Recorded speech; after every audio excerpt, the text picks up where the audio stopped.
मंडळी, हा टोळ मासा आहे. याचं तोंड आहे ते टोकेरी असते, त्याला टोक असतं पुढे तोंडाला आणि लांब असतो. आणि हे आम्ही अर्धा घेतलेलं आहे. 250 रुपयाला एक, 125 रुपयाप्रमाणे.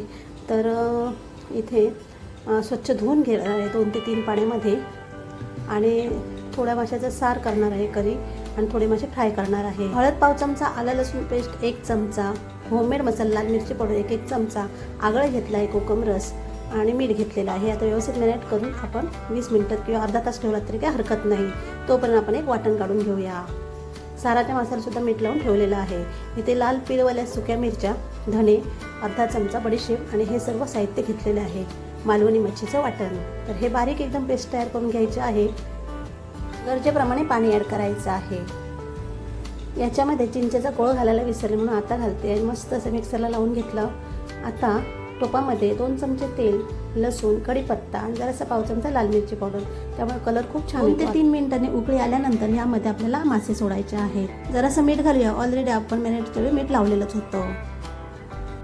2 ते 3 मिनिटानंतर मासे आपले शिजलेले आहेत. मस्त कोथिंबीर घालूया. खूप छान कलर आलेला आहे, तुम्ही बघू शकता. आता आपण मच्छी फ्राय करूया. 20 ते 25 मिनिटं झालेली आहेत. इथे तांदळाचं पीठ, बारीक रवा, मीडियम रवा घेतला तरी चालेल, मीठ जरासं आणि मसाला घेतलेला आहे. व्यवस्थित मिक्स करून हे यामध्ये घोळवायचे आहेत आणि मस्त असे गोल्डन ब्राऊन कलर येईपर्यंत आपल्याला तळून घ्यायचे आहे. मासा सेम सुरमईसारखा लागतो. एकदा तुम्ही करून पहा, तुम्हाला नक्कीच आवडेल. आवडल्यास लाईक करा, शेअर करा. चॅनल नवीन असाल तर सबस्क्राईब करून बाजूला बेल आयकॉन क्लिक करा.